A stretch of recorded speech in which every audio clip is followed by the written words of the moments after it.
The Avengers എന്ന മൂവിയിൽ നടാഷ റോമനോഫ് അഥവാ ബ്ലാക്ക് വിഡോയുടെ ഇൻട്രൊഡക്ഷൻ സീനിൽ നടാഷ റോമനോഫ് കുറെ റഷ്യൻ മോബ്സ്റ്റേഴ്സിനെ ആക്രമിക്കുന്ന സമയത്ത് ഏജന്റ് ഫിൽ കോൾസൺ നടാഷ റോമനോഫിനെ വിളിച്ചിട്ട് ക്ലിന്റ് ബാർട്ടൺ അഥവാ ഹോക്കൈയെ പറ്റിയും ബ്രൂസ് ബാനർ അഥവാ ഹൾക്കിനെ പറ്റിയുമൊക്കെ തിരക്കുന്നുണ്ടല്ലോ.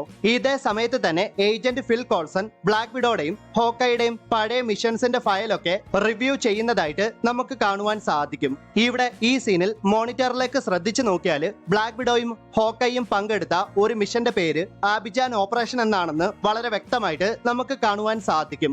മാത്രമല്ല റൈറ്റ് സൈഡിൽ ടോപ്പിലായിട്ട് അവർ നടത്തിയ ആബിജാൻ ഓപ്പറേഷൻ എന്ന മിഷന്റെ ലൊക്കേഷൻ കോർഡിനേറ്റ്സ് നമുക്ക് കാണാം. ഈ ലൊക്കേഷൻ കോർഡിനേറ്റ്സ് നിങ്ങൾ സെർച്ച് ചെയ്ത് നോക്കിയാൽ വെസ്റ്റ് ആഫ്രിക്കയിലെ ആബിജാൻ എന്ന പ്രദേശമാകും നിങ്ങൾക്ക് കാണുവാൻ സാധിക്കുക. വേണമെങ്കിൽ മാർവൽ സ്റ്റുഡിയോസിന് ഏതെങ്കിലും ഒരു ലൊക്കേഷൻ കോർഡിനേറ്റ്സ് അവിടെ കൊടുക്കാമായിരുന്നു. സോ ഒരു ചെറിയ മൈന്യൂട്ട് കാര്യങ്ങൾ പോലും മാർവൽ സ്റ്റുഡിയോസ് നോക്കിയും കണ്ടുമാണ് ചെയ്യുന്നത്. ഇതൊക്കെ ചെറിയ ഡീറ്റെയിൽ ആണെങ്കിൽ പോലും ആ ചെറിയ ഡീറ്റെയിൽ എടുത്തു കാണിക്കാൻ മാർവൽ സ്റ്റുഡിയോസിന് സാധിക്കുന്നുണ്ട്.